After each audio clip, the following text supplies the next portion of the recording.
Isaac, bienvenido. Buenos días. Me da mucho gusto que estemos aquí platicando. Ya nos conocemos de tiempo, pero pues nunca me has platicado tu historia. Entonces, me gustaría iniciar con ¿cuál fue tu primer contacto con el diseño?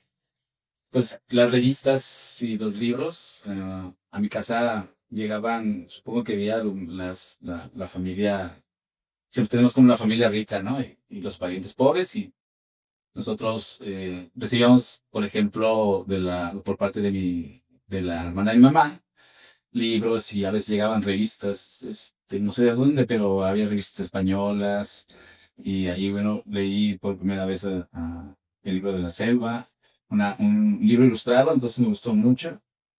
Sí, yo tengo la misma historia clásica de varios que te ganas el concurso en la primaria de dibujo. Okay. Y el regalo eran 3 libros, El Principito, Robin Hood, y el otro la verdad es que no me acuerdo porque lo presté y nunca me lo regresaron. Y un set de 20 plumones que nunca usé porque me daba miedo que se terminaran y se secaran. Ya en la secund entré al taller de artes plásticas, el gran Marmolejo Alicea Cepedado y mi maestro, una chulada, una persona muy culta.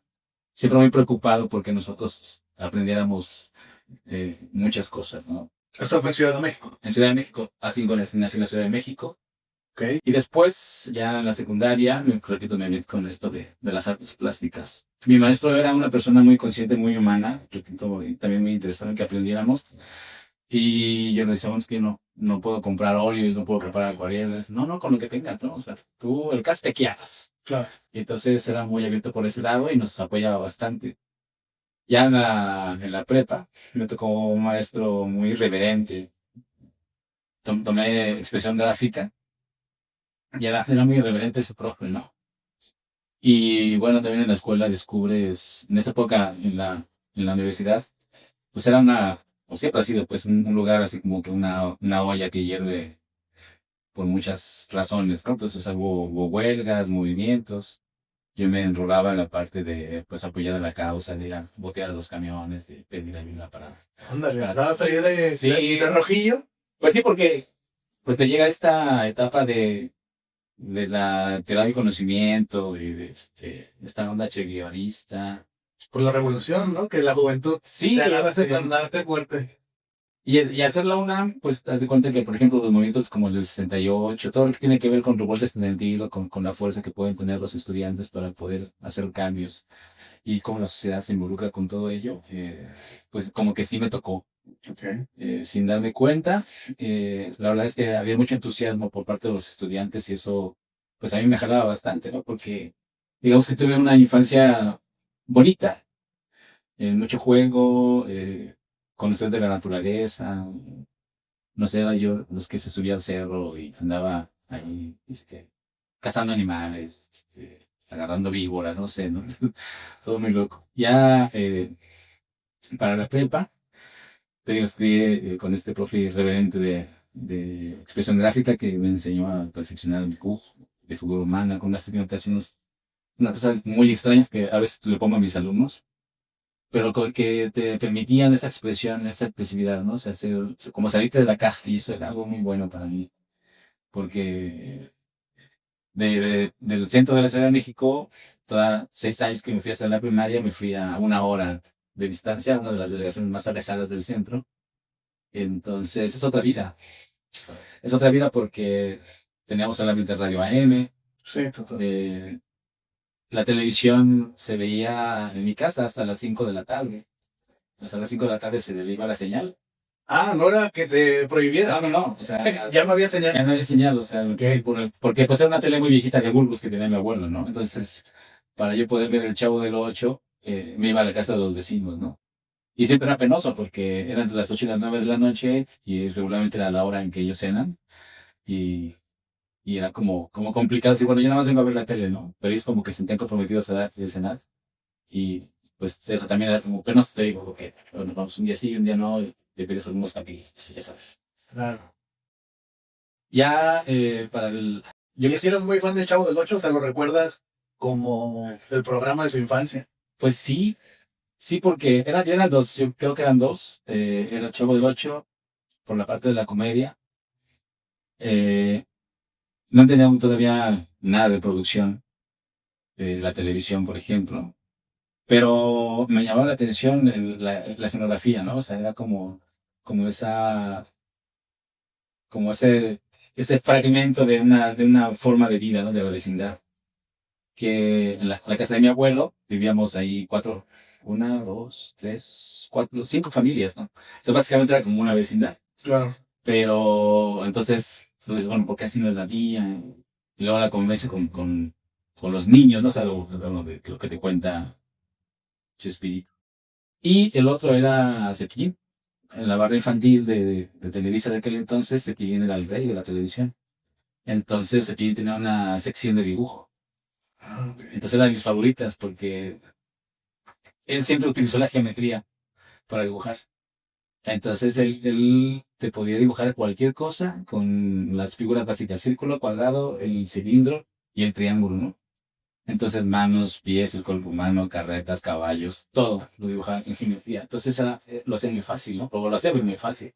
O sea, fue como tu primer clase de dibujo, estar viendo la televisión. Sí, sí. Y Cepillín te daba clases de, bueno, de ejercicios, de dibujo. Tú lo seguías en casa y así te fuiste desarrollando. Sí, tenía su portafolio ahí, sus marcadores, porque bueno, hacía la promoción de Weber, creo que era la marca de aquellos entonces. Ok. Pero no, ya no me acuerdo. El caso es que yo crecí con eso, ¿no? Y ya después me enteré, más adelante, que el hermano de mi mamá, el tío Agustín, que murió muy joven, creo que de 19 o 20 años, a él le gustaba mucho dibujar y pintar. Entonces un día, así como en el clásico cuarto de trabajos que teníamos en la casa de mi abuelo, porque mi abuelo tiene su casa, yo vi un armazón de madera y sí, ¿esto qué es, no? ¿Para qué sirve? Ah, este es el caballete de tu tío, ¿no? O sea, mi tío tenía su caballete para pintar. O sea, sí, los tíos proveyeron, pues, de todas esas cosas que también yo no alcancé, pues, en ese momento. Sí. Pero luego me enteré, pues, que había como cierta venita por ahí, ¿no? Yo estudié en un colegio de Ciencias Humanidades, que es la lateral, digamos, ¿no? La paralela en la Universidad Nacional Autónoma de México está la educación de la prepa, o sea, la clase de preparatoria, Escuela Nacional Preparatoria, y un formato que era relativamente nuevo, que era el Colegio de Ciencias Humanidades, ¿no?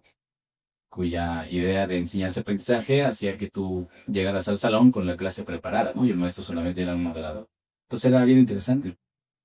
Y ahí también le tomé mucho cariño los libros he tenido desde peque porque pues, me caían ahí deshojados sin pastas y yo los guardaba celosamente, luego me ganó unos. Yo creo que también eso tuvo que ver, fíjate. Yo creo que tenía, ¿qué te gusta? 10 años. Y a los 10 años leer El Principito y a Robin Hood, ¿no? Que le quita a los malos para darle a los buenos, los ricos para los pobres. Yo creo que eso también así como que me marcó para tener como esa idea de poder hacer algo para los demás, que se fue complementando más adelante. Que fuera inspirador, ¿no? Que fueran estas historias que te hacen pensar o te hacen sentir que se puede lograr, ¿no? O que va a haber alguien ahí que eche la mano. Yo no sé, yo creí que podía ser artista, ¿no? Entonces cuando me preguntaban qué iba a estudiar, yo decía, es que quiero ser artista. Yo quiero pintar. O sea, cuando decía artista, yo pensaba que era pintar y dibujar y pintar, ¿no? O sea, y luego te digo, me meto a esta clase en textura gráfica en la prepa, el maestro también nos motiva bastante con esta onda irreverente, o sea, de estar en contra del sistema, de quitar de repente con groserías y demás. Pues como que algo por ahí te inculca, ¿no? Sí. Pues yo no sabía. Yo lo único que sabía era que quería estudiar en la universidad. O sea, yo quería ir a ese lugar que tenía una biblioteca con un mural enorme, ¿no? Y que estaba así caídos allí en rectoría. O sea, yo quería estar ahí. O sea.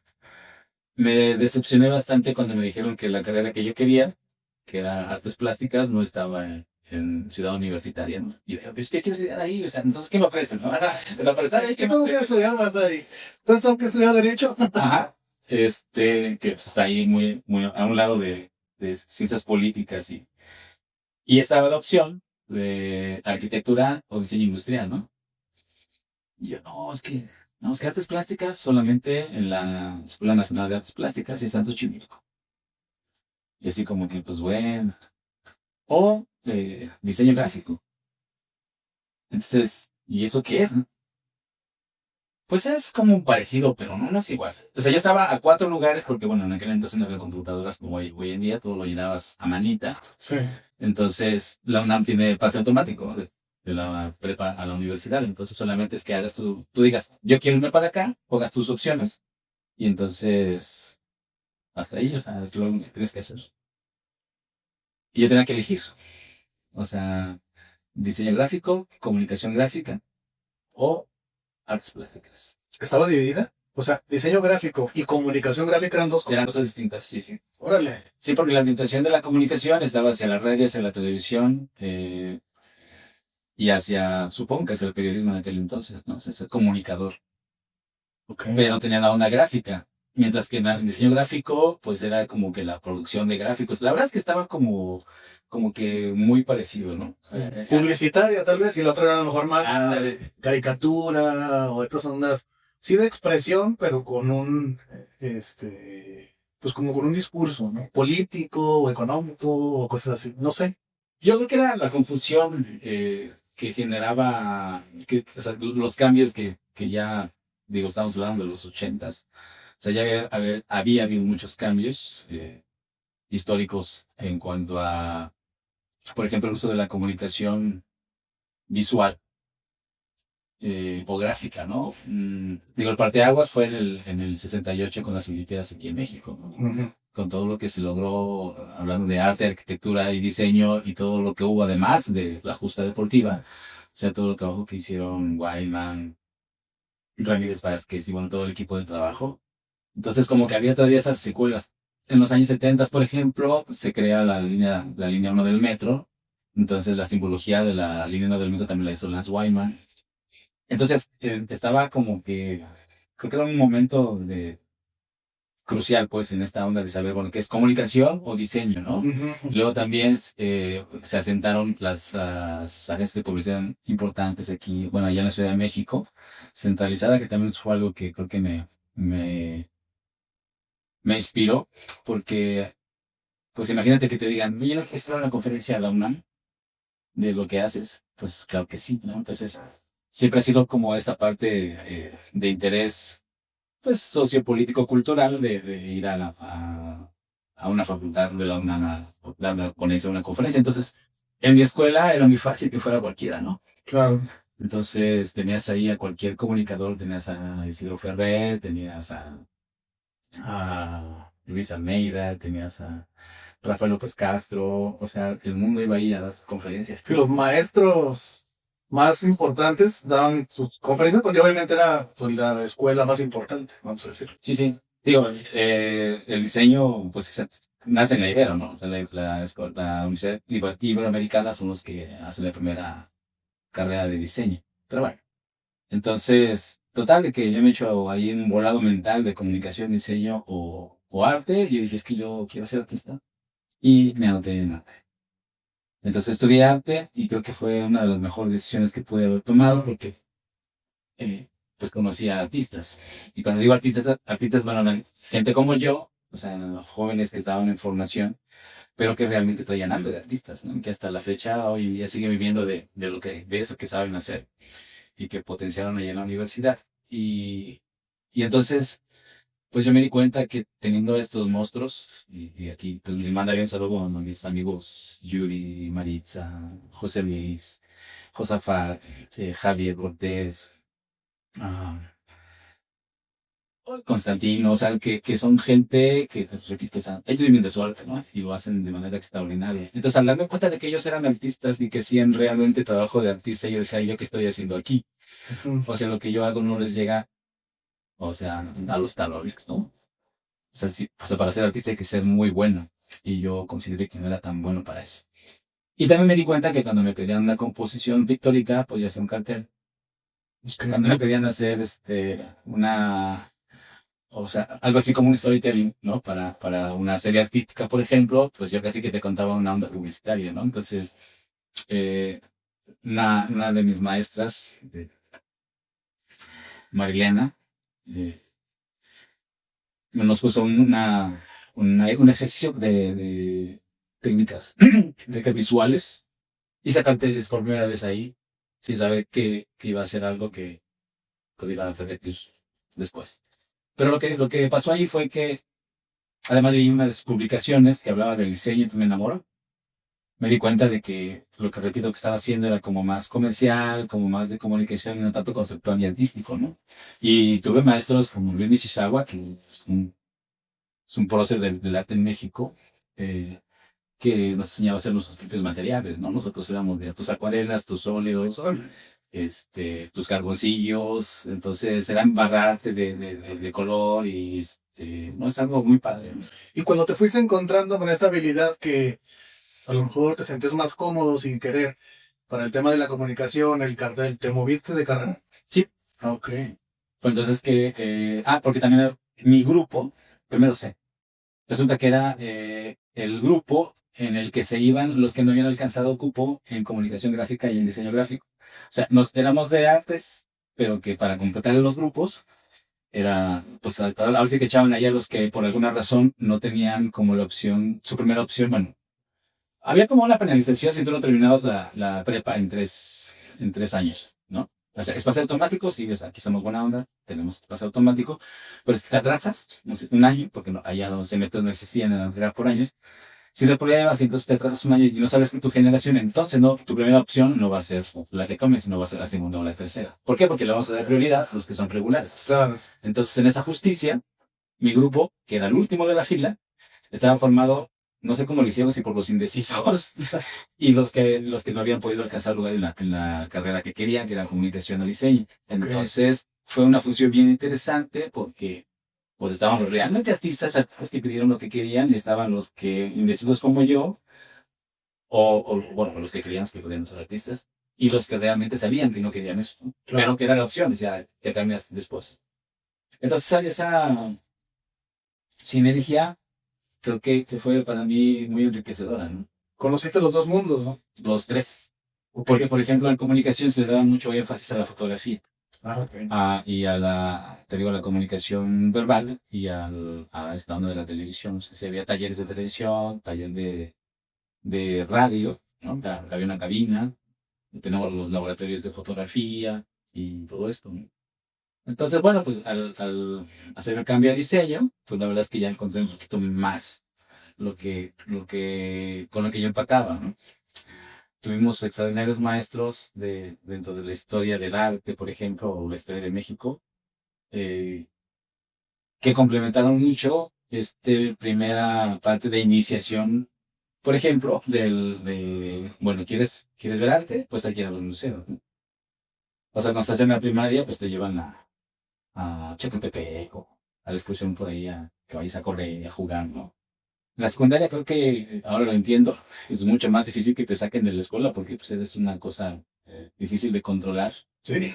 Entonces, y en la universidad pues ya era bueno, ahí está la exposición, vamos ahí, ¿no? Y en la prepa, si tienes un profesor que te incita Sí, sí. a la revolución, también es difícil de controlar. Y además de que en la escuela pues había murales, ¿no? Entonces, en mi escuela también iban obras de teatro, y entonces hacían pequeñas producciones en lugares pequeñitos, pero con una escenografía, esto que es muy incipiente, pero había un esfuerzo por ahí, ¿no? Ujú. Entonces, me tocó también esta gráfica de lucha, ¿no? De las huelgas en la UNAM. Y pues todo lo que tiene que ver con siempre estar recordando el 68 y todo ese tipo de cosas. Entonces, eso lo repito como que sí, me fue Sí, pues fue una generación muy sensible a todos estos acontecimientos y pues traían a lo mejor el enojo ya en el ADN, ¿no? Sí, sí.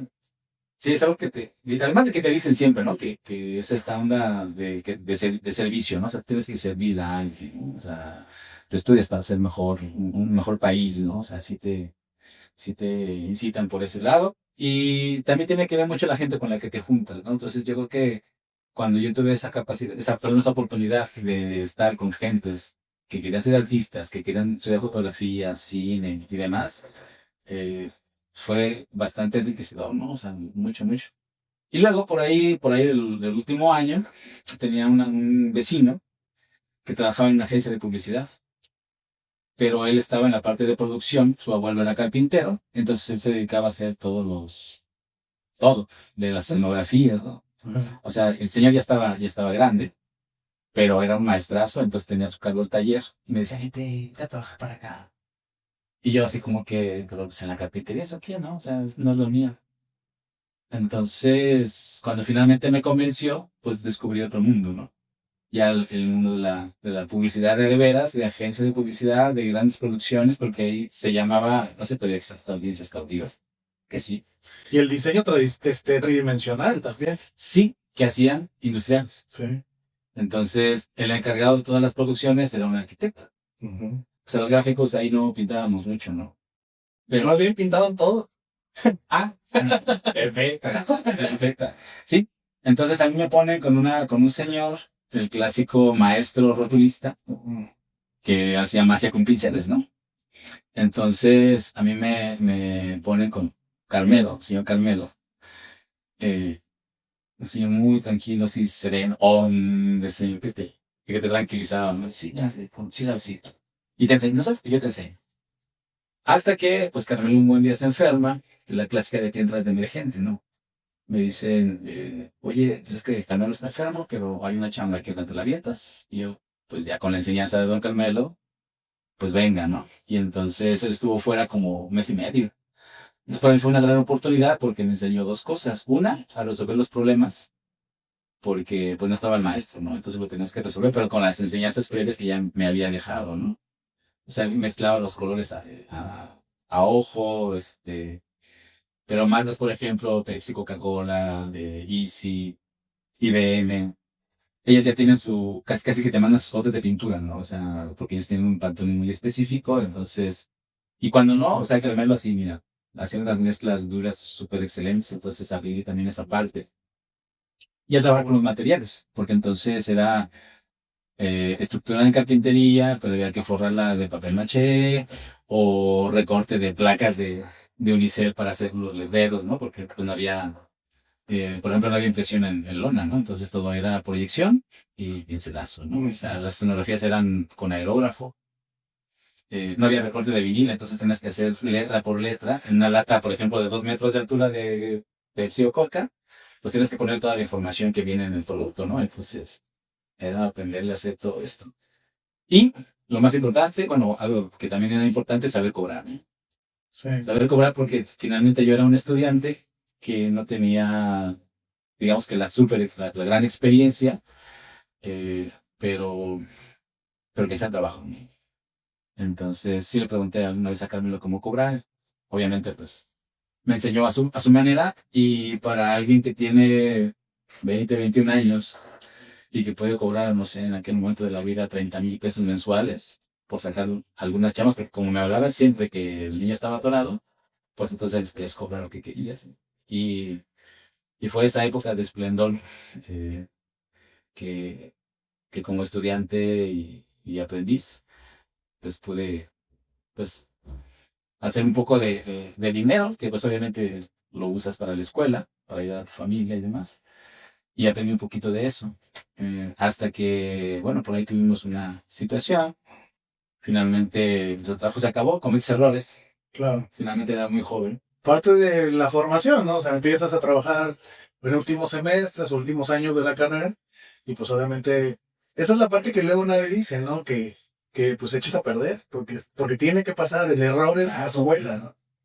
Y entonces, en esta dinámica, me dice, oye, está el proyecto estaba la premiere de Batman Regresa en el Auditorio Nacional, entonces, ¿qué onda, te lo avientas?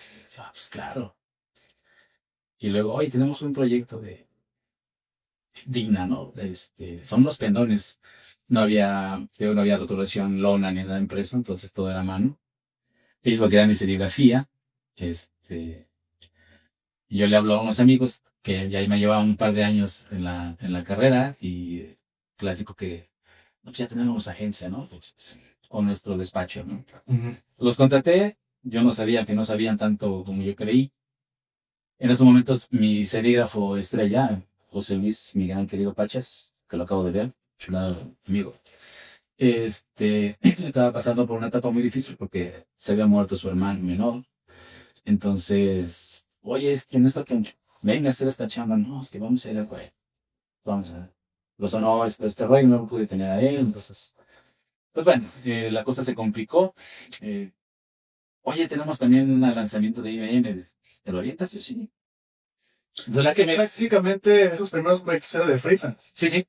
Órale. Sí, porque tampoco estaba contratado por la empresa. Ajá. Él me decía, es que yo te necesito, pero acá en las oficinas, ¿no? O sea, porque cuando yo iba a cobrar, iba a las oficinas y en más de una ocasión pues, me subieron al espacio de los diseñadores. Entonces eran unos ventiladores hermosos, así con un set enorme de todos los colores que te imagines, de marcadores, escuadras, reglas. Porque nosotros teníamos la escenografía en dibujo, o sea, proyectada geométricamente, o sea, como un plano arquitectónico, bueno, como una, ¿cómo se llama? No sé, pues sí, plano, tal cual, ¿no? Pero entonces, porque era lo que nos daban ellos, ¿no? O sea, estos tienen que ver así, esto mide tanto por tanto y así. Esquema. Pues no me acuerdo ahorita. Entonces, pero era un trabajo como que te exigía, de así como pagado te exigía, ¿no? En alguna escenografía para Lucio Banquels, que era un exitazo, una mujer en las baladas en México, balada pop romántica. Entonces los centros de espectáculos eran muy pequeños, ¿no? Había un lugar que se llamó un Premier, que era para unas 500 personas, pero solamente la gente de mucho dinero iba ahí, ¿no? Entonces Lucio Banquels estaba así en el top de su carrera. eh, Me invitan después de que cometo los errores acá en Audiencias Cautivas y me despiden, pues llego con ellos y mi primer trabajo fue la escenografía para Rocío Banquets, que no era hacerla, era retocarla porque el movimiento se dañaba. 4 días. Es mi experiencia de no dormir 3 noches seguidas. O sea, estar en vigilia así 4 días, ¿no? Tenía un amigo, Vicente, también, ¿no? Que le mandé un saludote. Él acaba de ser papá. Él se embarazó casados en la universidad, entonces se hizo papá, tenía que buscar dinero extra, cuando yo le llamaba siempre iba, fue mi cómplice y todo ahí en Audiencias Cautivas. Pero el segundo día me dijo, no, yo ya no me subo al andamio, porque eran 4 niveles de escenografía, porque en edificios, como cantaba baladas, eran los edificios, y luego cantaba ranchera, entonces tenía que salir al pueblito. Y era retocar toda la escenografía, subirnos al andamio. Y sí, o sea, había momentos en que estabas dormido, repintando lo que habías pintado, ¿no? Entonces, y bueno, convivir con las personas de producción también es todo un mundo, ¿no? Porque, o sea, la raza es raza y llegó la comida y era de que llegaban y, o sea, lo que se comían más todo lo que se guardaban porque era vivir allá, ¿no? Definitivamente. Entonces, llegaban así con paquetes de cigarros y paquetes de Coca-Cola porque era lo que te permitía estar despierto, Claro. ¿no? Es otro tipo de escuela, ¿no? Una resistencia que hoy en día la verdad es que no creo tener ya. No, no, no. Pero, Ni las nuevas generaciones no, o sea, ya no aguantan. sí, y también fue algo padre porque nosotros a finales era de vivir a la casa de unos compañeros, ¿no? O sea, teníamos a mi amigo Juan y sus hermanos, siempre lo apoyaban en todo esto de la escuela. Entonces, oye, que tenemos que hacer fotografía, pues le montaban el estudio de fotografía en su casa, ¿no?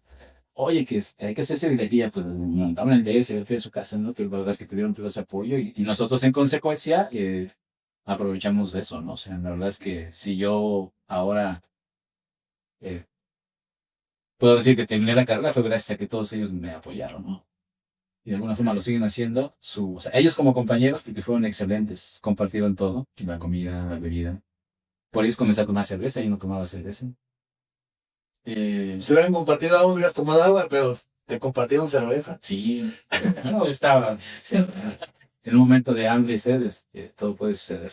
Y entonces creo que le agradezco a sus papás, a sus mamás y a ellos pues haber estado conmigo y acompañarme. Porque fíjate que una de las cosas que uno cree que no puede hacer es, por ejemplo, estudiar, ¿no?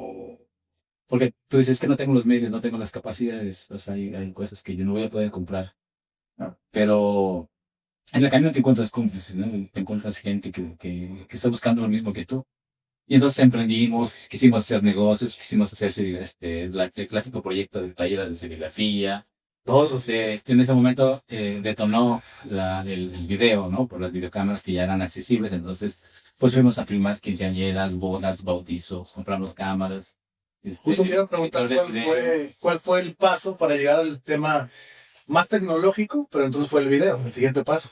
Porque todavía en la computadora, en el diseño todavía no estaba. No, todo eso lo pasó mientras estábamos en la escuela. Repito, el apoyo de las familias de ellos y de la mía fueron extraordinarios. Entonces pudimos hacer esto o sea, sus papás invirtieron en la compra de cámaras. Mi papá era de oficio herrero, pero tenía acceso a otras cosas. Entonces en la casa teníamos lámparas, reflectores y demás. Entonces yo dije, pues esta es una aportación, ahí trabajo. Y en la universidad, pues era todo amanuense, ¿no? O sea, tinta china, pincelito, tiralíneas. En mi caso, tiralíneas, porque los estilógrafos eran muy caros. Pero bueno, los conseguía prestados, las escuadras biseladas, todo ese tipo de cosas. Y finalmente, ya en el último año, la computadora, ¿no? Como toda escuela pública, pues ahí tenemos también nuestras deficiencias académicas. Creo que fue de los peores maestros que pude haber tenido en la vida el de computación, o era una persona muy ocupada, yo qué sé. El punto es que, además era un sistema MS2, que no sé si a ti te tocó. Pues solo era como en la prepa, como la base, la pantalla negra y códigos que nunca supe para qué servía, porque siempre era nada más poner como un comando y salían más letras. Y pon otro comando y más letras. Entonces, Sí, sí. caso usarlo. Entonces, por ejemplo, tú enciendes la computadora y entonces era una pantalla negra con un cursor parpadeante que estaba así como que, pues tú dime qué hago, ¿no? Y entonces ya empezabas así justamente a teclear lo que hoy en día será como casi un prompt. O sea, una orden, enter, salía otra vez el código, hacía lo que tú le habías ordenado y ahora qué, ¿no? O sea, que sí. Para poder sacar la información de la computadora, pues necesitabas un respaldo. Y en aquel entonces los discos eran una cosa de este tamaño. Eran como discos de 45 revoluciones de los de acetato, pero de un material flexible. Sí. O sea, sí me tocó también verlos. Verlos con algunos primos así. Sí, sí. Que tenían ahí sus cuadrotes. Que era como un disquete, pero en gigante y flexible. Flexible. Con el centro un algo. Sí, sí. Entonces, con eso los metías en la compu, los formateabas. Después de esto llegó el disquete, ¿no? Con el poder de 1.4 megas para guardar información. Entonces, pues mi examen para pasar la materia de computación era formatear un disquete. Entonces, pues eso fue lo que aprendí en la universidad de computación, ¿no? O sea, a formatear un disquete en máquinas IBM, ¿no? Que era la que rifaba en aquel entonces. Y pues ya, terminé la escuela. Ahí tuve también un maestro que nos prometió mucho. Nos dio como un mes de clases. O sea, a mí digo, el proyecto era muy interesante porque era, pues, generar tu portafolio, pues, tener cierta experiencia ya perdón, ejercitar más la presentación de proyectos y cosas por el estilo. Que a mí me había tocado en audiencias cautivas, ¿no? Entonces, ese semestre prometía mucho, el maestro pues dijo, ¿sabe qué? Siempre no, adiós. Nos ponen a otro maestro que pues era el clásico profe que va y te deja la chamba y se va. En aquel momento estaba por construirse la línea 7 del metro de la Ciudad de México y el proyecto del profe fue, hagan la simbología. Entonces, ¿cómo le van a hacer? ¿Quién sabe? O sea, pues tienen que conseguir la información y ver dónde van a estar las estaciones, cómo se van a llamar. No había internet, no había computadoras, o sea, toda la regulación, ¿no? Entonces alguien consiguió el mapa de dónde iba a ir la línea, los nombres de las estaciones donde iban a estar. Nos corrieron la información, comenzamos a trabajar. Comenzamos a trabajar en equipo. Pero pues también aprendimos ahí muchas cosas, ¿no? Que íbamos a ser excelentes y grandes amigos. Y hasta la fecha los sigo viendo. Pero jamás íbamos a poder tener un negocio en forma, ¿no? Ok. Lo intentamos con la serigrafía, lo intentamos con esta parte del video, las producciones, lo intentamos con fotografía, y este fue el último intento, ¿no? Y yo dije... Tan amigos como siempre. Sí, claro, ¿no? Esto no va a funcionar, como despacho no vamos a funcionar. Aunque todo el mundo tenía habilidades que servían para ello, ¿no? O sea, Juan era el que te vendía piedras. y se las comprabas, ¿no? Un carisma que era el resistor que mantenía este grupo, ¿no? David era un excelente fotógrafo, artista, y que tenía la forma de hacer, o sea, vender también cualquier cosa, ¿no? Y caro, o sea, tenía la onda de vender caro. Eh, Vicente y Omar tenían esta capacidad de hacer con el color lo que quisieran, ¿no? Y yo, pues no sé, creo que mi, mi, mi onda era que no le tenía miedo a las cosas, ¿no? Mm, Entonces, éramos un muy buen equipo, repito, pero pues no funcionamos finalmente, ¿no? Entonces, cuando entregamos el proyecto de la simbología, se lo fuimos a llevar a su casa al maestro porque ya me iba a la escuela, o sea, muy particular. Entonces le llevamos el proyecto, lo ve y nos dice, oigan, esto está muy bueno, ¿por qué no me llevan? ¿A dónde? Pues a donde se hace, o sea, donde se va a presentar, que diga, tienen que ir a obras públicas. La construcción de la línea del metro estaba a cargo de ICA y obviamente el gobierno de la ciudad, obras públicas, y nos dijo, vayan, ahí vamos. Ahí vamos, presentamos nuestro proyecto. Estaba la licenciada Estrada, me acuerdo mucho de su apellido todavía. Ve el proyecto y nos dice, jóvenes, esto está fenomenal. Entonces, ya traíamos esta escuela de audiencias cautivas, porque yo como entré a trabajar ahí, cuando teníamos que hacer, por ejemplo, un video, pues nos íbamos a la bodega y ahí teníamos escenografías, teníamos, o sea, si queríamos hacer un comercial de Pepsi o de Coca-Cola, teníamos todo para hacerlo. Entonces, la verdad es que pues, estábamos muy buenos proyectos ya en la escuela. ¿No? Se te hace sentir que tienes algo, que siempre va a servir para algo en este rollo. Pero esta parte de la negociación es muy importante. Y esa es de la que pues, no nos enseñan a veces. ¿No? Entonces, vamos, éramos cuatro en el equipo, fuimos dos. Nos dice la licenciada Estrada, no, no soy arquitecto o ingeniero. Es que esto está extraordinario, pero yo no puedo decidir. Pero los invito a que presenten su proyecto con la constructora y con los encargados de tomar las decisiones.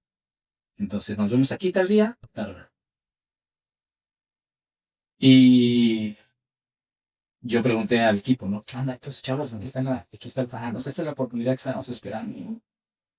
No, pues yo no puedo, no, pues yo no puedo, no, yo no tengo para los pasajes, no, pues. Entonces, me dio miedo. Me dio miedo y no fui a la junta. O sea, como yo fui el único que quedaba, y no fui a la junta. Y luego me arrepentí, busqué a uno del equipo y le dije, acompáñenme. Entonces, porque no tenía yo el valor de ir solo. ¿No? Ya fui, bueno, fuimos, entramos, y me dice el arquitecto, cuando el ingeniero, ¿no? Sin estar, ¿qué onda con ustedes? Yo me quedé esperándolos, o sea, yo los iba a presentarlos con las personas que toman las decisiones, el proyecto es muy bueno. Entonces, ay, joder. Está bien. Yo tengo una segunda oportunidad. Tal fecha, tal lugar. Yo los espero para que presenten el proyecto. Pues con las mismas. No. ¿Y no fueron? Oh. Me quedé en la puerta, no entré, porque iba solo. No tuve el tamaño y no entré. Nuevamente me llegó el arrepentimiento, vuelvo y me dice, esa vez ya fui solo. Y me dice, no, No, pues no. esto no es así. No les di una, les di dos oportunidades. Yo no puedo defender un proyecto que no es mío. Y aunque su trabajo es muy bueno, yo no tuve la capacidad ni de presentarlo, ni mucho menos defenderlo. Claro. Y tampoco estoy jugando. Entonces, Se fue eso. qué lástima. Lo peor es que cuando ves la simbología de la línea 7 del metro, descubres que, no sé, son como, bueno, el 30% son tuyos. Pero aquí le compruebas Claro. que tú las enseñaste. ¿No? Pero ¿Les dejaron algo de material o algo? sí, dejamos el mapa. Ya habíamos hecho para la escuela. Ah, Sí. No, pues ya. De ahí. Sí. Entonces, pues vas, o sea, yo fui generando esa experiencia. Por lo menos queda la anécdota o la historia de la típica de yo la hice, pero no te lo puedo comprobar. Entonces, o sea, eso sí.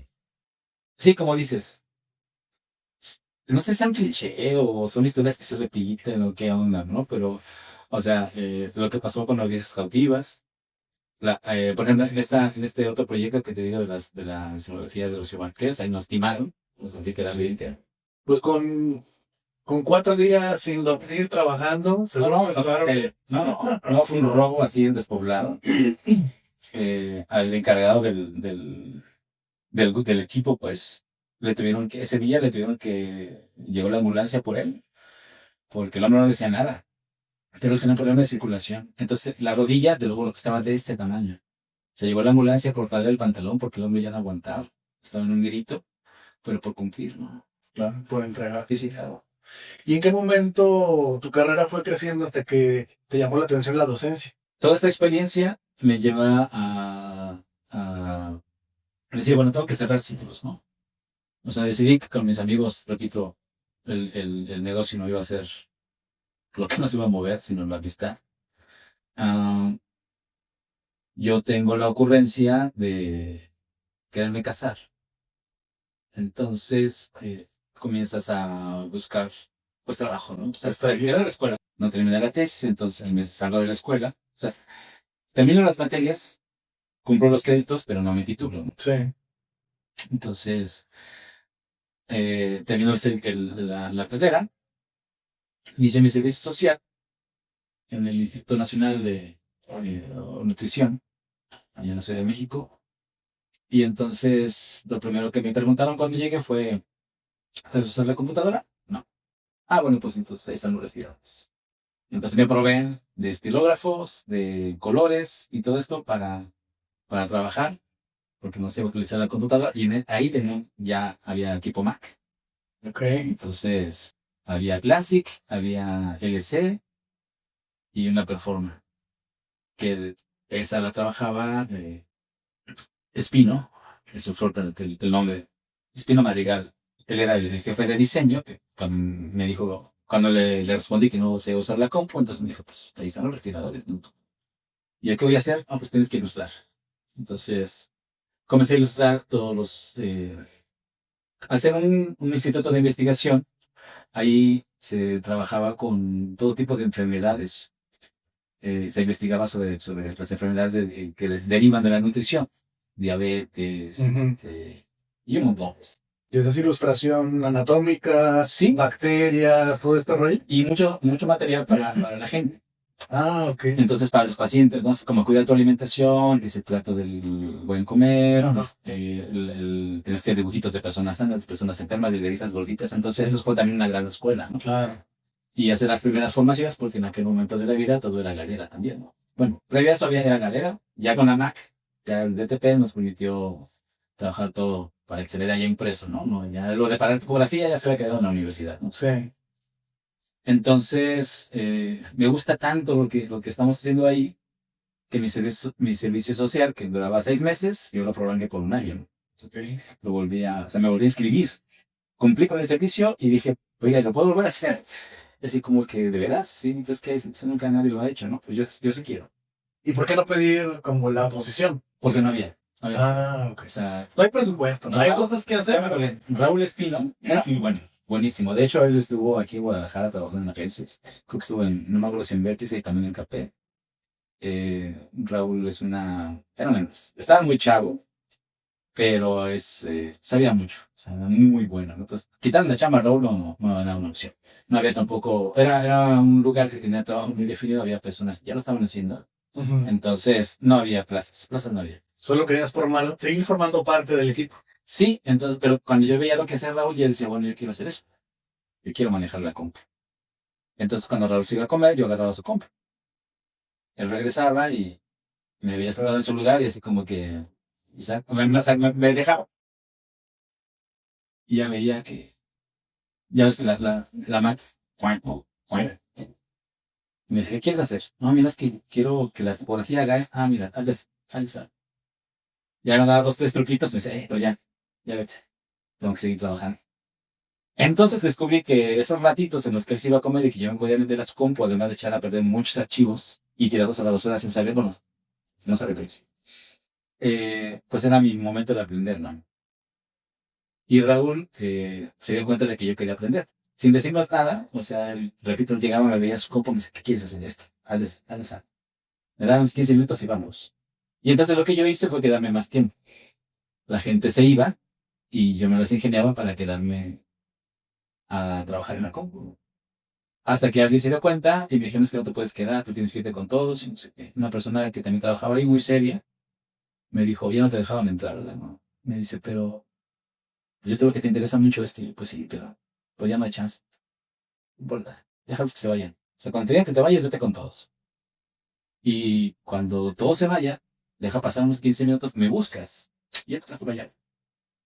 Entonces yo estaba en el instituto de las 10 de la mañana a las 9 de la noche. Okay. De las 2 de la tarde a las 9 de la noche estaba picando, picando, picando y picando para aprender la compu. Ya nos salieron los primeros clientes. Ahí fue que hice mi primer set así completo de diseño, que fue cartel, programa y folleto para un congreso de enfermedades nosocomiales. Como era internacional, pues tenía mucha difusión hacia Latinoamérica y pues éramos parte ¿cómo se llama? La de la ONU de la salud. O la OMS, la Organización Mundial de la Salud. De la salud, había una latinoamericana y pues bueno, ahí hice mi primer trabajo y también me enfrenté a las novedades que me pagaron dinero extra por entregar el trabajo a tiempo. Ahí también me di cuenta de las primeras cosas que se hacían con los impuestos porque tuve que darme de alta. Justo te iba a preguntar eso. O sea, tus primeros proyectos tienen que ver con tus propios clientes. ¿Y en algún momento quisiste explorar entrar a alguna agencia? ¿Entraste? No, mira, no, yo termino el servicio social y yo, la verdad es que así como no le tenía muy miedo a muchas cosas, cuando tenía miedo, lo tenía de lejos. Ujú. Entonces, la experiencia con ICA, o la experiencia con esto de obras públicas, el miedo te hace que te muevas o que te paralices. Yo creo que en ese momento a mí me paralizó. Por otro lado, surgió la oportunidad de entrar a la revista del Ejército, justo terminando mi servicio social. Entonces, como ya había venido a manejar la compu, ya tenía mis clientes, todo este rollo, un amigo me dice, oye, es que voy a ir a la revista del Ejército porque están solicitando diseñadores y quiero ver. Yo le digo, oye, pues diles. Él ya había ido, o le había comentado, se me dijo, es que ahí está bien que sepa manejar. Pues sí, ya me decía. Diles que aquí está Juan Camaney, ¿no? Y sí, fuimos.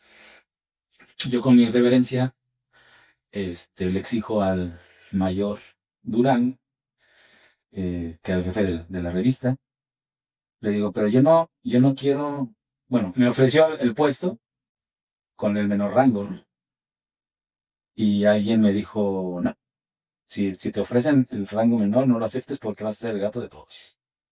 Entonces, para que aquí sobrevivas, tienes que estar mínimo a la altura de los demás. Y entonces yo me puse en ese plan.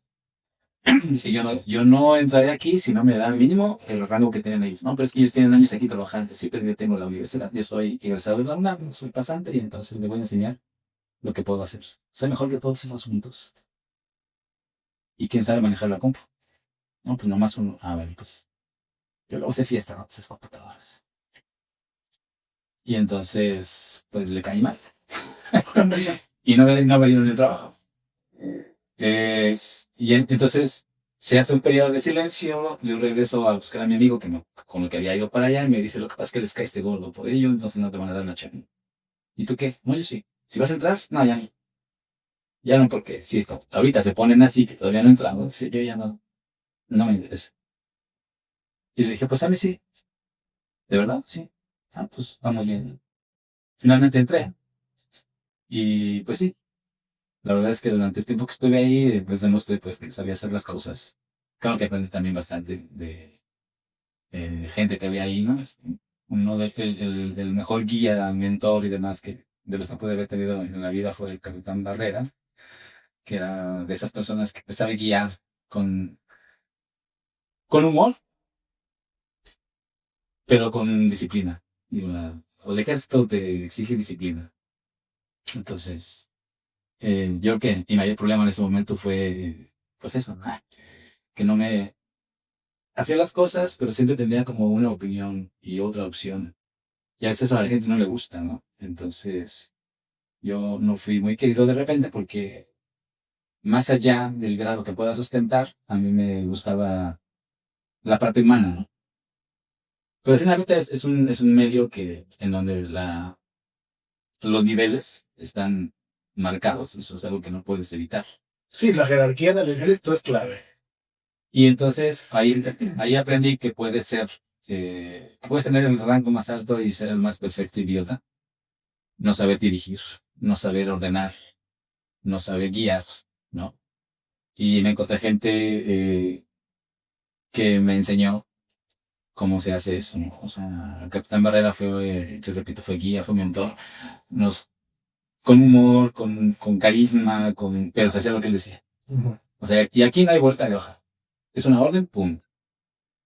Y entonces, y estaba la otra parte, ¿no? O sea, la gente que era idiota, con el mismo rango, y que jamás pudo tener nada de mí, porque no lo supo pedir, ¿no? Entonces, que al hombre, al otro, yo literal daba la vida por ahí, ¿no? Entonces, ese periodo fue de mucha enseñanza. Salí, por fin, puse mi taller de serigrafía. ¿Tu primer emprendimiento? Sí, ya había iniciado con otros amigos. Habíamos estado haciendo rotulismo, serigrafía, comenzamos a hacer piezas para exportación, ¿no? Hacíamos artesanía para exportación. Entonces, ya utilizábamos la serigrafía y la computadora para hacer los originales y mandar a hacer positivos, negativos, impresión láser y demás. No, todavía no llegamos. ¿Mm? No, el rotulismo era la opción. O sea, en aquellos entonces, por ejemplo, había un trabajo de aerografía espectacular.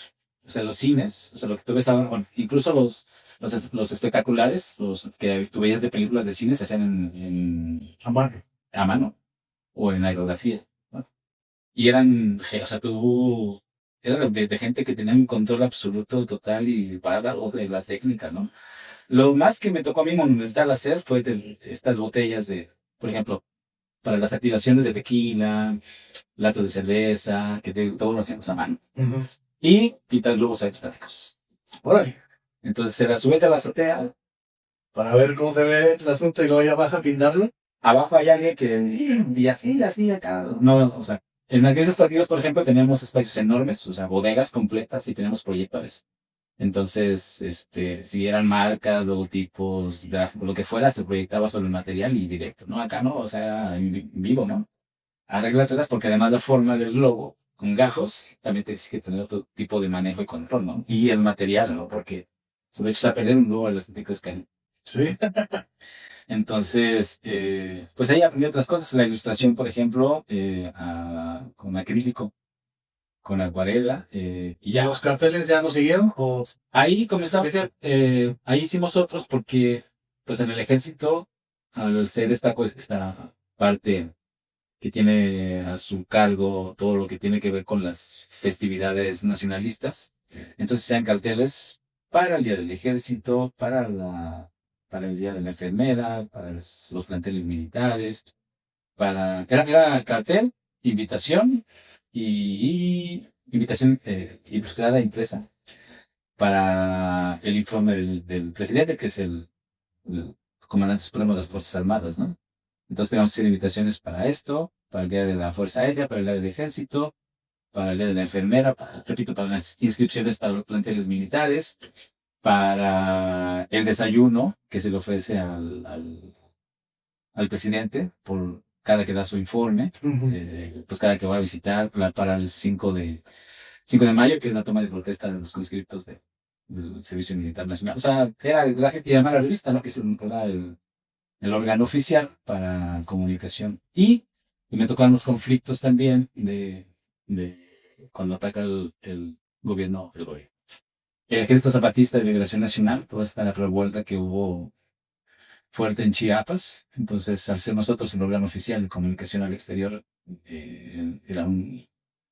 fue una experiencia bien interesante, ¿no? Y fue, pues, enriquecedora también, ¿no? Porque es trabajar a contratiempo, la comunicación es súper importante, una palabra puede cambiar un montón de cosas. Sí.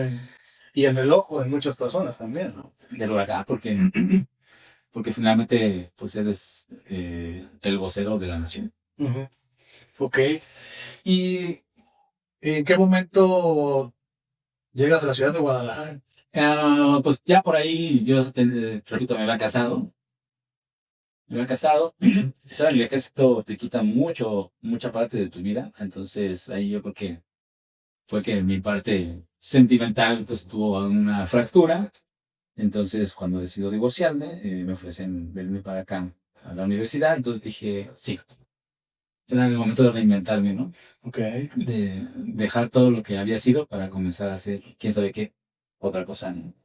Entonces, previo a esto, mi gran amigo Omar me invita a una bienal de cartel. Pero para esto yo ya tenía experiencia porque mientras estaba en la universidad, es- fueron los años en los que el SIDA aparece pues con todo su esplendor. Entonces la universidad hace un concurso para visibilizar el problema y bueno, pues ahí de todos los que participamos, no gané el primer lugar, solamente había un lugar el primero. Y menciones honoríficas, entonces pues yo obtuve la mención honorífica. Y yo digo que es la forma legal de decirte que no ganaste. Pero Bueno, pero hay reconocimiento. ¿no? Yo de estudiante me inscribía a muchos concursos y no gané ni la mención honorífica. Y esa es la forma, no sé, a lo mejor los chavos no le dirían el gosteo del que participa, Sí. no, ese ni te dicen nada. No, y durante ese tiempo que yo, por ejemplo, mis años de matrimonio, por ejemplo, o sea, mi esposa sí me apoyaba mucho en eso, ¿no? O sea, no, tú dale, o sea, métele, ella ya me pegaba post-its en el refri, me tienes que pegar el cartel para la cineteca o para el foro de cine no, qué sé yo. Y entonces yo mandaba ahí mis cartelitos hechos a mano, con tinta china, lápiz, y más los materiales que tenías. Y entonces, pues llegabas a la exposición de todos los carteles y junto al tuyo estaba el de Rafael López Castro, estaba el de Luis Almeida, estaba el de Germán Montalvo, estaba así, entonces esto así, ¿cómo le hacen estos, no? Porque además eran carteles impresos, o sea, el tuyo estaba hecho a manita, no había impresión en plotter, entonces, o sea, tú te preguntabas cómo hizo, o sea, cómo podían haber impreso, pero tú no sabías que venían de la escuela del imprenta Madero, que tenían todos los recursos y además, obviamente, el talento, ¿no? Claro. Pero ya fue mi primer roce con estas super personalidades del diseño y entonces, pues decir, bueno, ahí estoy al ladito, ¿no? O sea, obviamente no les compito, pero era como importante, ¿no? Como reconfortante saber que tú lo estabas intentando, ¿no? Y que eras parte de la comunidad y parte de ellos de alguna manera, ¿no? Sí, o sea, que ni en el mundo te hacían y que, pero tú vas aprendiendo, ¿no? O sea, a todo esto. Entonces, después de esto de la misión honorífica, seguí participando hasta que me vine para acá, para Guadalajara, me invitan a dar clases acá en el CUAR y dije, bueno, pues es la oportunidad de comenzar a O sea, hacer otra cosa. directo llegaste a dar clases. Sí. Ok. Digo, aquí la cuestión de cuando llegas a la escuela fue también encontrarte con otras cosas, ¿no? Primero, el sueldo. Yo, después de antes de venirme para acá, estaba trabajando en una imprenta. Entonces yo tenía a mi cargo toda el trabajo de diseño, rediseño y de producción para esta cadena de hoteles de Fiesta Americana, Fiesta Inn. Acabamos de ganar la cuenta de Mayan Palace. Pero le dije, no, ¿sabes qué? Yo ya me voy a Guadalajara. Sí que trabajamos a distancia, pero yo ya me tengo que ir. Ahora no te vayas, no sé qué. Ya no me quedé. Me vine para acá. Y cuando llego aquí, pues me encuentro con que el sueldo es casi la cuarta parte, ¿no?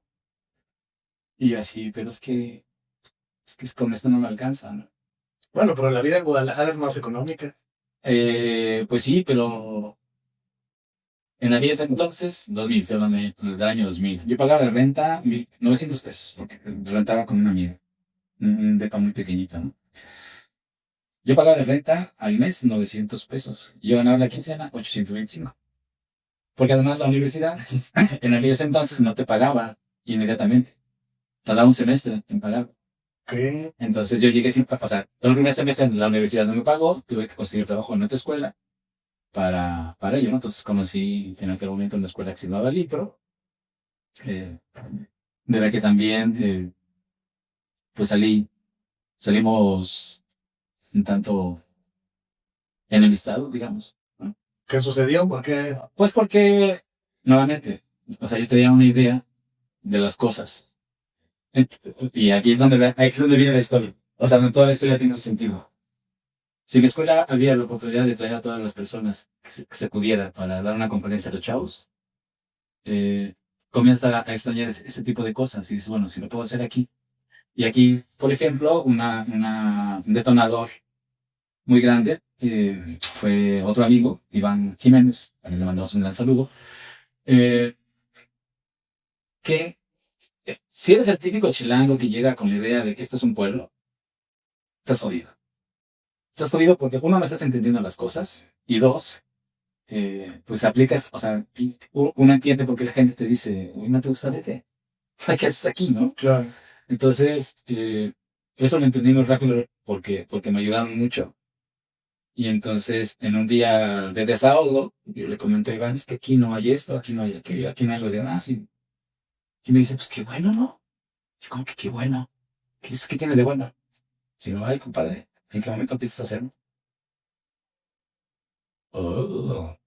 Y entonces tú dijiste, o sea, dices, bueno, pues entonces el panorama está abierto, ¿no? O sea, toda esa oportunidad. Claro. Y entonces comenzamos en viajes de estudios, comenzamos en ciclos de conferencias, talleres, comenzamos a llamar a los amigos. Esta participación en los concursos de cartel, por ejemplo, te va dando cada vez más conexiones y llegó un momento en el que tenía a la mano gente muy valiosa que podía aportarle mucho a los chavos. Y dije, pues de aquí son. Pero yo le veo problema a eso. Está padre hacer comunidad y traer esos eventos a No, la no. universidad. Eso fue lo bueno.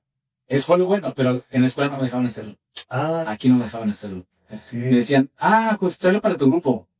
Y yo, no, es que esto es para toda la escuela.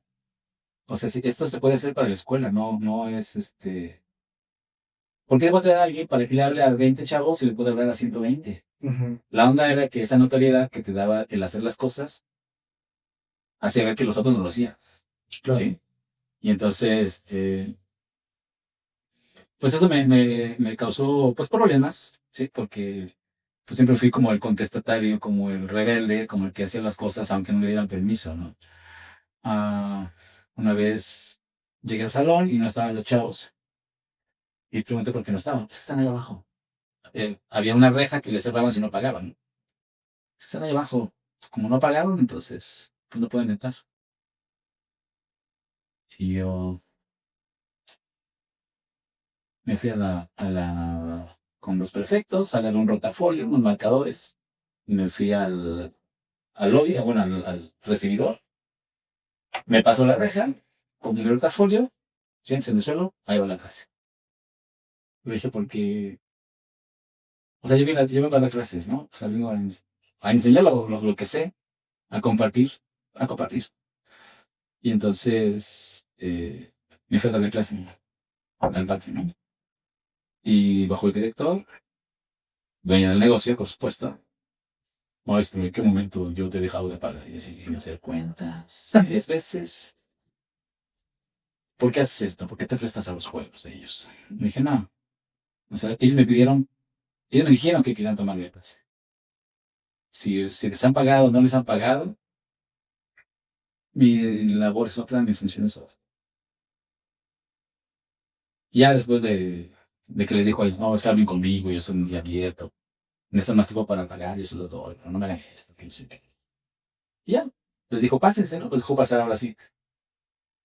Y ya cuando se fueron todos los chavos, eh, me paré frente de él y le dije, yo no lo voy a decir, no sabía, no pensé, no creí. Sé lo que hago, sé por qué lo hago, y lo hice con todo conocimiento de causa. Entonces, en este momento, ¿qué le firmo?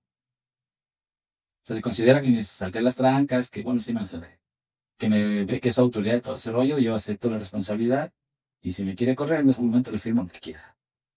No, maestro, porque es una persona muy valiosa. O sea, ya cuando terminamos peleados, de veras, pues ya no fui el maestro más valioso, ya no fui tampoco, no sé qué, ya éramos ¿Cuánto duraste el libro? 4 años.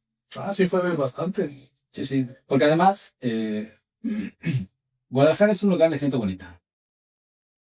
Ustedes son muy bonitos, son guapos, y tienen toda esta presencia, prestancia, o sea, tengo una herencia francesa, eso no se los quita a nadie, ¿no? Y a veces piensa un segmento de gente bonita que por ser bonito, pues ya tienes el mundo ganado. Y entonces, cuando se enfrentaban al hecho de que uno no entregaste, fusilaste, si crees que por bonita vas a pasar la materia, no, eso no sucede, ¿no? Y finalmente ciertas universidades son un gran negocio, ¿no? Entonces me dijeron, no, maestro, aquí no es así. Esas alumnas tienen que pasar. Ah, pues pásenlas usted, yo no. Ah, sí. Muy valientemente, al final del semestre me enseñaron las firmas falsificadas, ¿no? Miren, profe, ¿a poco no se parece su firma? Así, con ese cinismo, ¿no?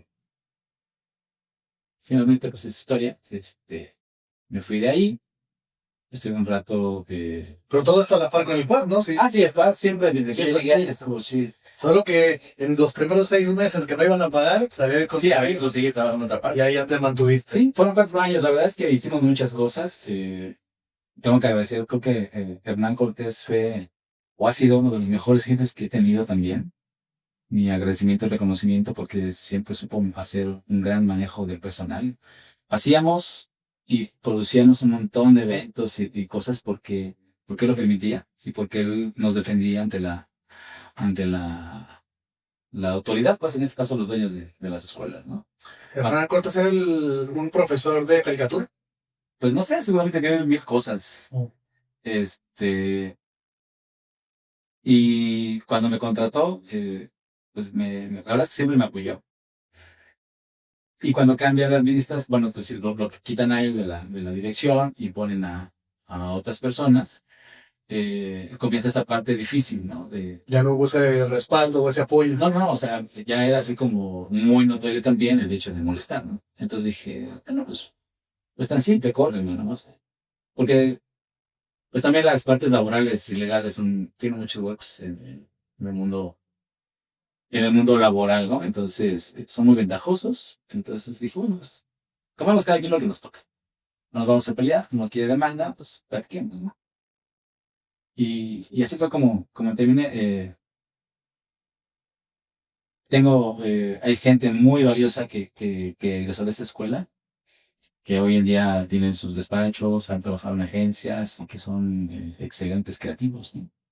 Pero, pues bueno, son condiciones, ¿no? De ahí estuve ahí un rato eh, sin estar en otra escuela, en el cual, por ejemplo, tuve la oportunidad de hacer la maestría, ¿no? De la maestría en Mercadotecnia, que también ya complementó todo lo que ya traíamos de diseño. Y entonces comenzamos a crecer. Comenzamos a crecer en la oferta, por ejemplo, de conferencias y talleres, ¿no? En principio era un proyecto para el salón de clases, ¿no? Entonces, cuando llenamos un auditorio, llenamos 2 auditorios, dijimos, oye, está creciendo padre, ¿no?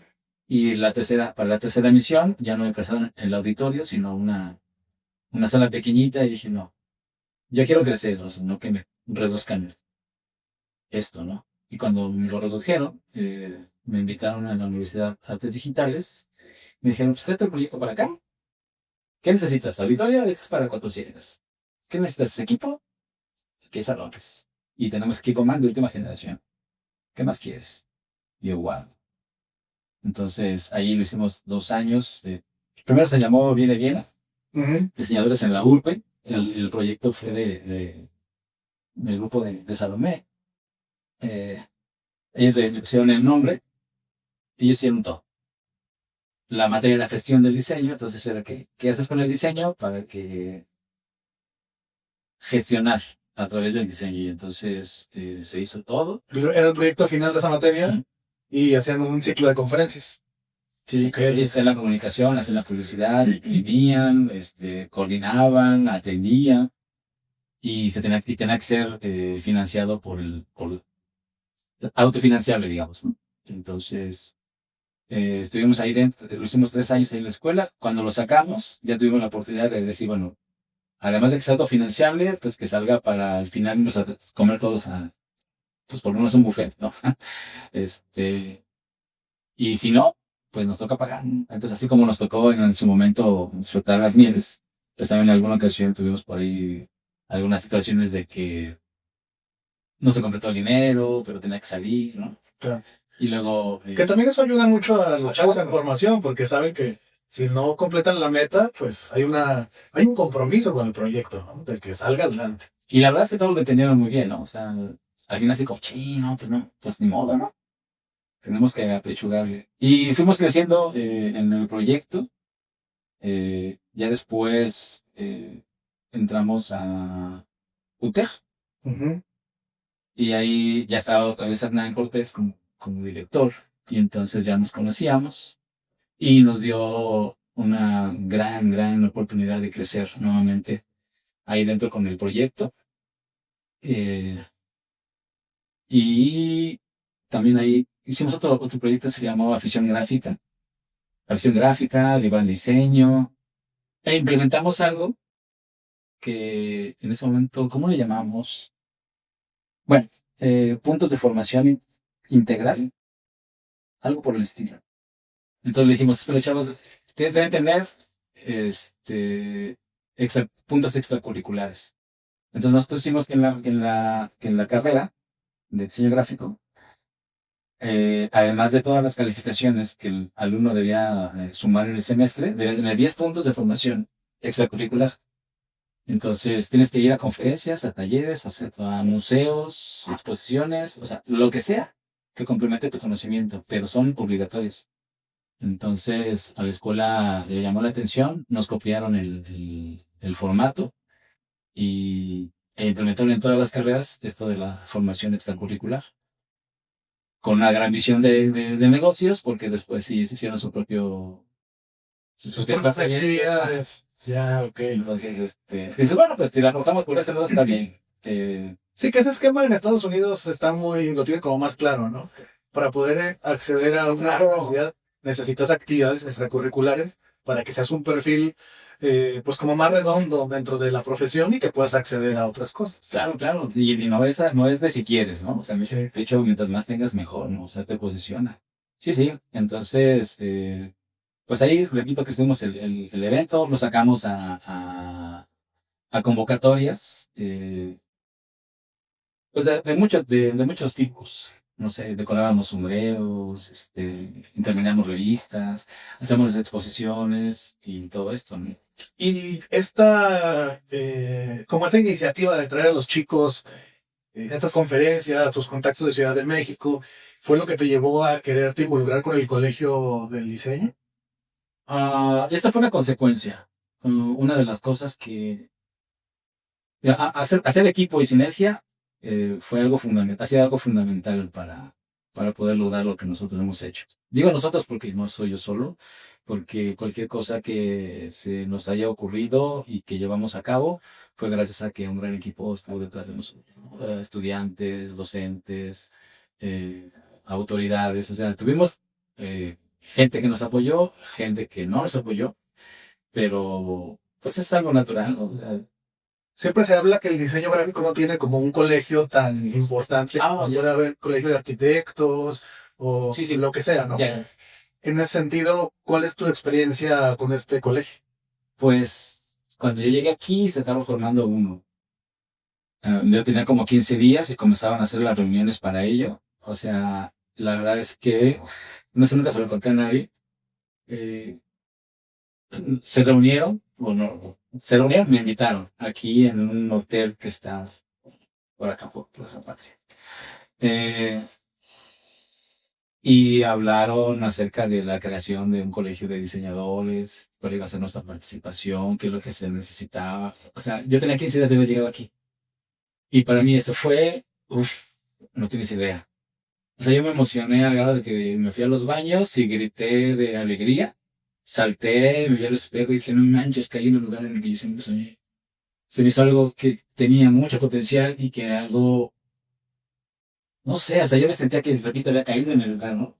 Entonces, pues ya después, los intereses personales, los egos y todo ese tipo de cosas va, pues minando, ¿no? Los esfuerzos.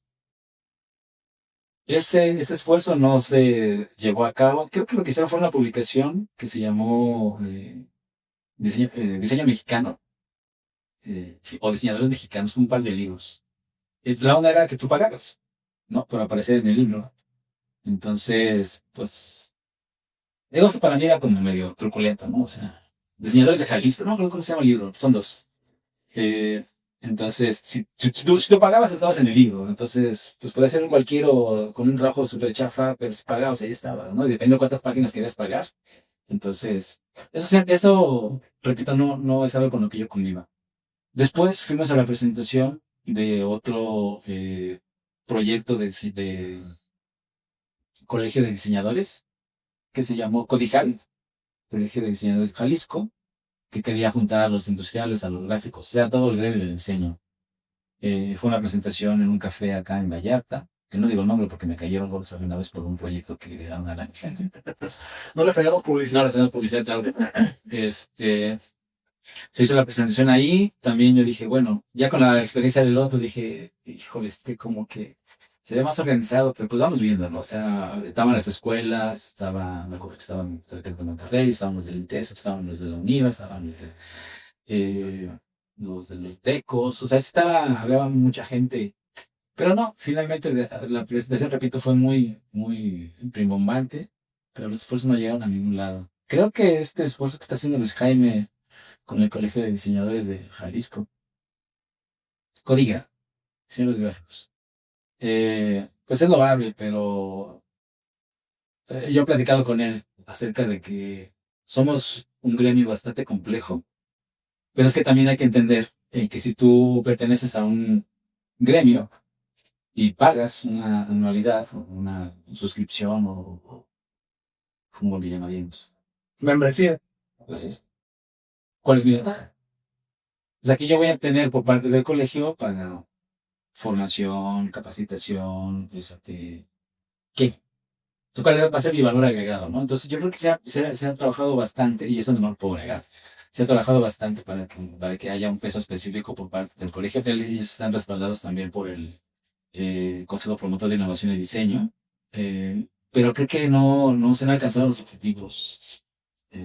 No se ha podido consolidar, no sé, porque yo también lo que veo en los diseñadores es que hay como una cierta apatía al diseño, ¿no? O sea, a pesar de que es a lo que nos dedicamos y es lo que hacemos, pero de repente hay poco involucramiento, ¿no? O sea, esto que mencionabas de, ok, vas a estudiar, pero tienes que tener actividades extracurriculares que te formen, pero a muchos diseñadores no les interesa esa parte, ¿no? O sea, yo lo que he notado con muchos chicos que trabajan conmigo es que les gusta diseñar, pero lo que ellos diseñan y lo que ellos ven y listo, pero no conocen de diseñadores, no consumen diseño, no van a conferencias, no van a exposiciones, o sea, no se involucran, ¿no? Y dices, pues tal vez esta apatía también genera que no haya un gremio así de apasionado como puede haber, ¿no? Como en un arquitecto o en alguna otra profesión. También tiene que ver el hecho de que, por ejemplo, el gremio de los arquitectos necesita unirse y ser fuerte, porque está en función mucho de esto de licitaciones y del espacio público que está regulado. ¿Me explico? O sea, que tú hagas una casa, que hagas una remodelación, o sea, eso está regulado. O sea, tú no puedes hacer nada de eso y te cae el montonón y te paran la obra, eso cuesta mucho dinero, entonces todo ese tipo de cosas que generan que haya un grupo que diga, a ver, chavos, pues vamos poniendo de acuerdo porque si no, pues aquí no se puede trabajar, ¿no? Entonces, esa necesidad creo que les ha obligado, y la verdad es que lo han hecho muy bien, o sea, el colegio de arquitectos, de ingenieros y muchos otros colegios. O bueno, específicamente estos creo que están muy bien formados porque esa necesidad les ha obligado y lo han hecho bien, ¿no? En el caso de nosotros eres casi que totalmente autónomo si tú quieres, ¿no? O sea, y a eso es a lo que yo digo que pues a veces somos o es ego o es, pues no sé, suficiencia. O sea, yo no necesito de nadie, yo no necesito del otro para hacer lo que hago, a mí porque me pague el cliente y él resuelve sus problemas, no sé, financieros o legales o qué sé yo, ¿no? Claro. Entonces, eso yo creo que es parte de lo que no permite, ¿no? Y la poca claridad. Creo que eso es fundamental. Finalmente debe ser una inversión.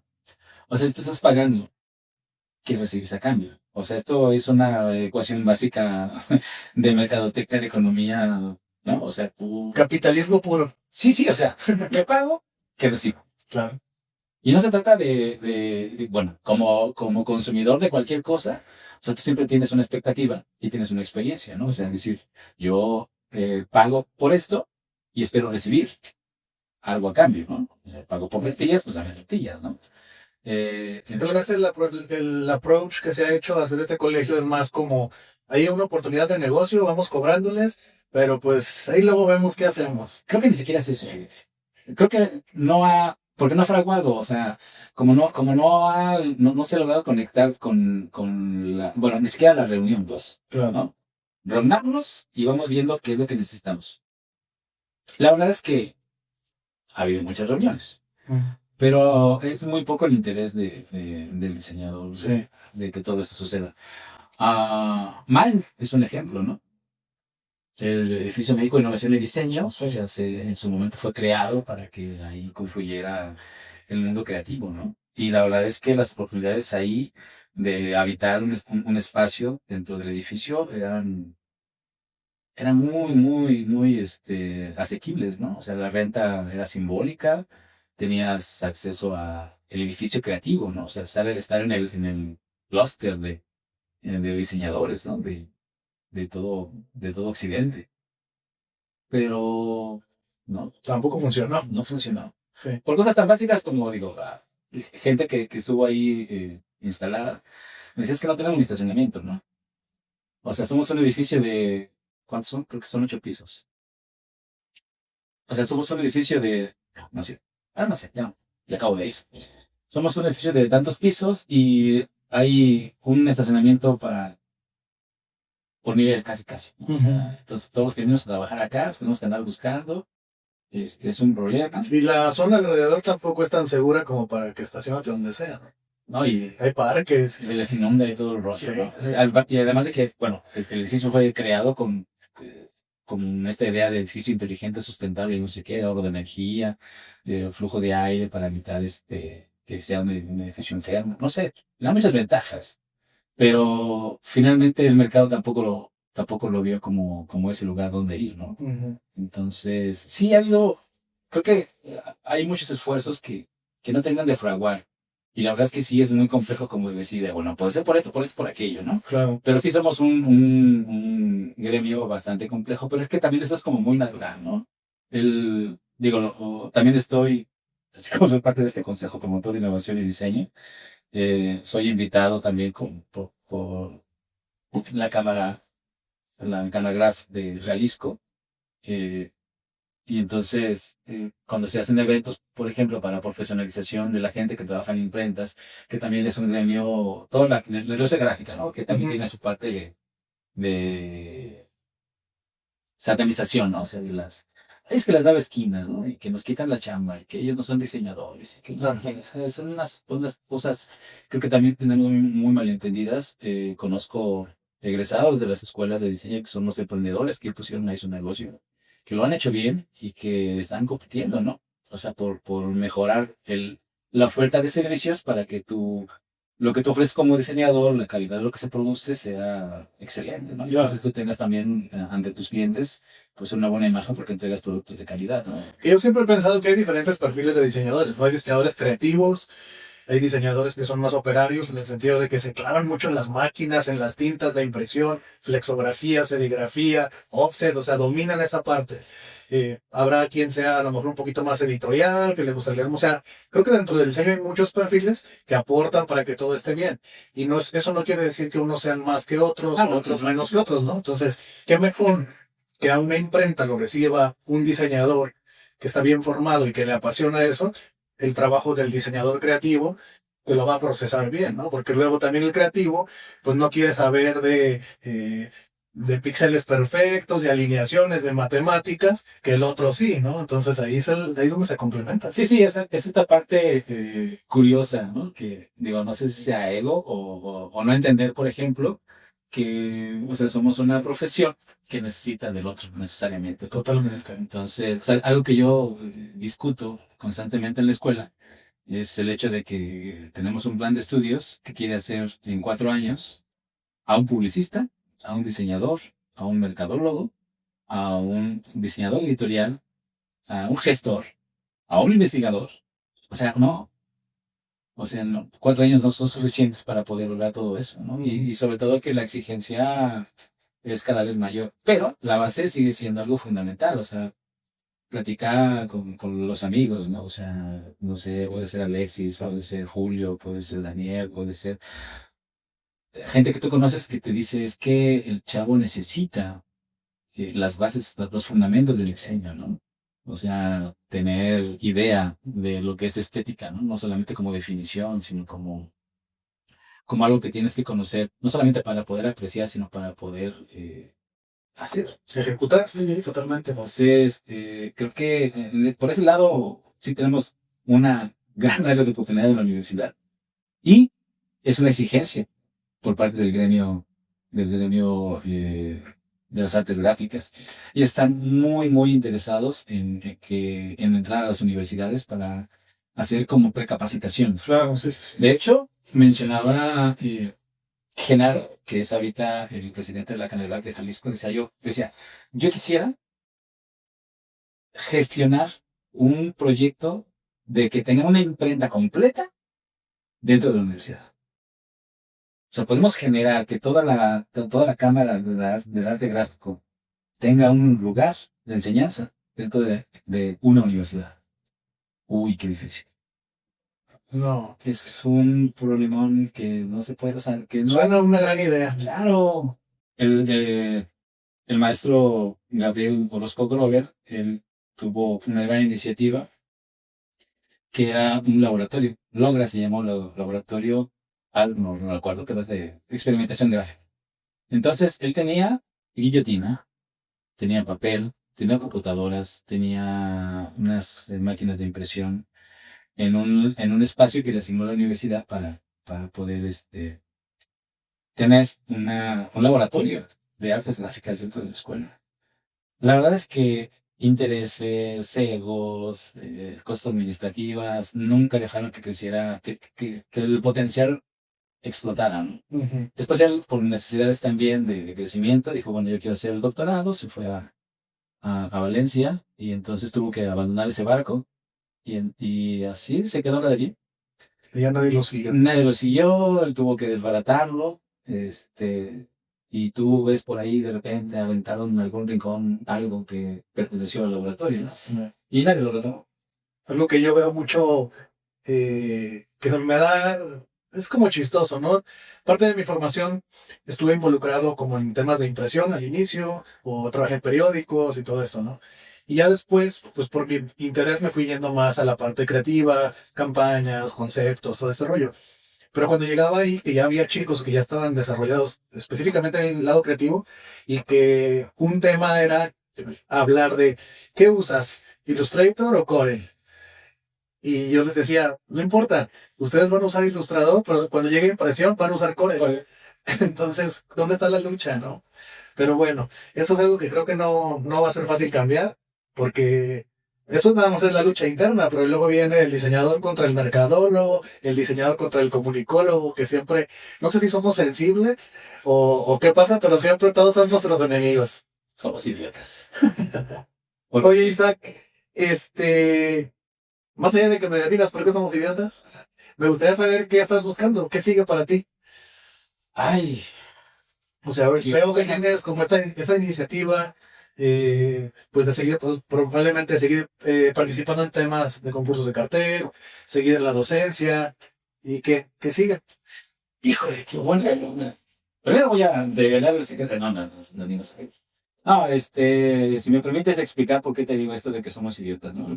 Y siempre, yo le digo también a los alumnos, o sea, tómenlo, o sea, se lo digo con todo el cariño del mundo, o sea, con mis más sensibles deseos de que lo entiendan y lo tomen bien, por favor. Digo, puedes estudiar cualquier cosa después de estudiar diseño, ¿no? Pero el tiempo no es algo que te alcance. O sea, tú necesitas para tener finalmente el diseño es un trabajo multidisciplinario.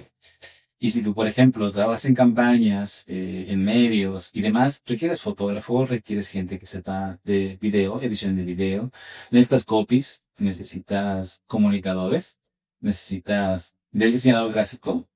Tú eres director de arte, pero también requieres un experto en artes gráficas que va a materializar lo que tú ideaste dentro de la compu. Y créeme que la preprensa es algo que en la escuela no es algo que se domina, aunque haya materias, ¿no? ¿Por qué? Porque es muy poco tiempo, el aprendizaje es distinto, siempre la realidad te va a dar otras opciones y demás, ¿no? Entonces, yo creo que somos idiotas y consideramos que podemos solos, ¿no? No, somos multidisciplinarios y cada quien le aporta algo muy interesante y ese objeto y producto final es una chulada gracias a que todo el mundo le aportó. Claro. Entonces, por eso las digo que somos idiotas y creemos que podemos hacerlo solos. ¿Y qué sigue? Híjole, qué gran pregunta me acabas de hacer. Mira, durante un tiempo nos dedicamos a esto de aportar lo más que pudimos en concursos, convocatorias, hicimos el Foro Internacional del Cartel, hicimos Fila 3, tuvimos, no sé cuántas emisiones fueron desde Viene, ¿no? Desde Viene, Diván Diseño, Fila 3, ahorita tenemos DB, que es Creatividad y Comunicación. Entonces, te estoy hablando de que son 25 años y justo ayer regresamos también de esta generación de experiencias extracurriculares porque fuimos a Ciudad de México a ver la exposición de los impresionistas que está ahorita en Bellas Artes y a esta experiencia de Tim Burton, El Laberinto. Para aquellos que están interesados, fueron con nosotros muchos chavos de esta nueva carrera de Dati. Les mandamos un saludo. Que están interesados en esto de la animación y todo este tipo de cosas. Entonces, tuve este rato en el que decidimos detenernos también por circunstancias, ¿no? O sea, a veces cuando a mí me comienzan a complicar la existencia, me cierran espacios o no hay apoyos, cosas por el estilo, también tú tienes que ser un tanto inteligente para decir, bueno, o sea, ya se acabó este asunto, ¿qué más? Entonces, después fue la parte en la que yo me dediqué a explotar, escribir, dar conferencias, escribir artículos en revistas de diseño y demás. También llegó el momento en el que dije, bueno, pues ya entrevisté a mucha gente, ya hice artículos, eh, fui a dar conferencias a otras partes, a talleres a otras partes, fui a Colombia, eh, fuimos a Estados Unidos, eh, y no sé, aquí en México, a varias universidades. Entonces, también así como que llegó un momento en que dije, esto ya, o sea, ya lo hice, ya lo experimenté, me gusta mucho y ahora que sigue. Ahorita estamos retomando esto de la experiencia extracurricular porque considero que podemos abrir, bueno, no vamos a abrir, como dar esa oportunidad de ver otras cosas, ¿no? O sea, de poder tener acceso a lo que, pues, por gracia o desgracia, a veces aquí no nos llega, ¿no? Y tener esa conexión con gente de otros estados de la República, ¿no? Entonces, no solamente Ciudad de México, o sea, vamos a Puebla, vamos a Hidalgo, eh, vamos a Querétaro, vamos a agencias, hablamos con creativos, nos reunimos en un hotel para que nos den una charla. Entonces, hasta ahorita esto es lo que hemos estado trabajando, está creciendo. También tienes que decir, bueno, me tengo que como que controlar, ¿no? Sí. Si lo permites, esto se sale de control. Ujú. Y no Es que el crecimiento tiene eso, ¿no? Buscamos que nuestros proyectos sean cada vez más grandes, pero justo tienen ese riesgo, que puede crecer en el punto en el que pierdas el control. Sí. Y entonces ya llega un momento en que dices, no, a ver, creo que el control lo mantenemos aquí y vamos manteniéndonos aquí, porque si sigue creciendo ya no lo vamos a controlar. Y quiero retomar esa parte de escribir. Hay una cuestión de desarrollo académico que te obliga a estar publicando en revistas que le llaman indexadas, que tienen como reconocimiento internacional, porque pues hay gente que te evalúa lo que dices y cosas por el estilo. No soy un creyente de eso, pero es algo que también sé que tengo que hacer, porque finalmente también la academia es una profesión, ¿no? Claro. Y tienes que cumplir con requisitos, y si quieres crecer, pues tienes que seguir la regla, ¿no? Entonces las normas a veces tú no las pones, no son las más con las que convives completamente o que sean parte de tu pensar, pero también, nuevamente, como en el ejército, o sea, es disciplina, las reglas así son, entonces pues toca cumplirlas, ¿no? ¿Te va a tocar hacer doctorado entonces? Ya lo hice, ¿no? Ah, ok. No es algo que mencionen porque no, Porque se los digo, cuando se los digo, no sé si piensan que no lo digo en serio o que soy, no sé, cuando maestro, no, maestro, no.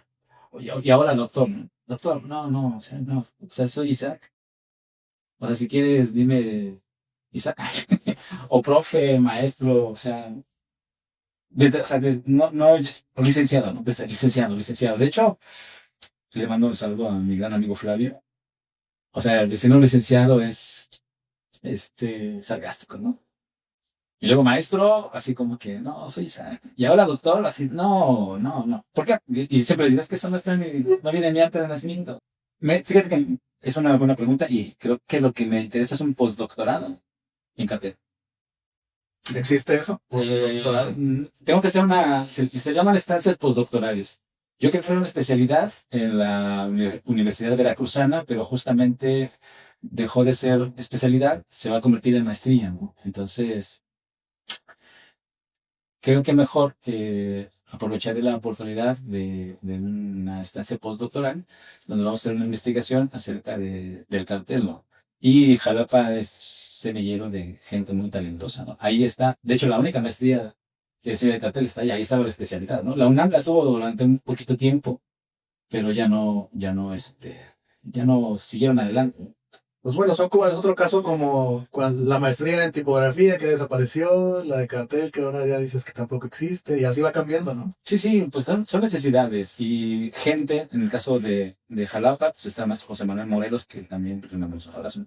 Es una persona talentosísima y además generadora de proyectos, ¿no? O sea, gracias a él es que nosotros hemos hecho un montón de cosas relacionadas con esto del cartel, porque él ha sido, a nivel nacional, considero que es la persona con mayor capacidad de convocatoria para esto que tiene que ver con cartel.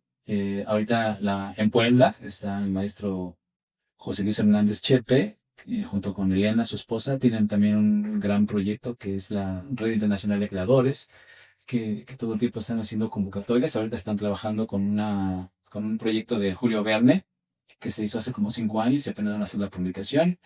Y gente, uy, muchos se dicen de que el cartel está muerto, pero no, no. No, pues se ve que ahí hay movimiento, ¿no?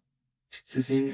Pues, Isaac, me dio mucho gusto que platicáramos, que conociera más de tu trayectoria, de tu trabajo, y pues que vengan más concursos de cartel. Sí,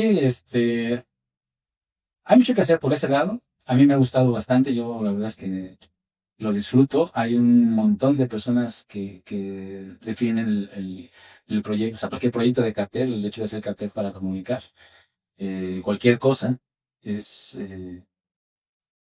la pieza gráfica creo que más compleja y más completa. Y la verdad es que yo sigo disfrutando, tratando de siempre encontrar la mejor forma de hacer algo por ese lado. Y pues gracias por la invitación y qué bueno que el proyecto sí. Gracias. Pues a ver cómo le va a este episodio. Creo que va a estar muy interesante. A ver qué tal. Gracias. Muchas gracias, César.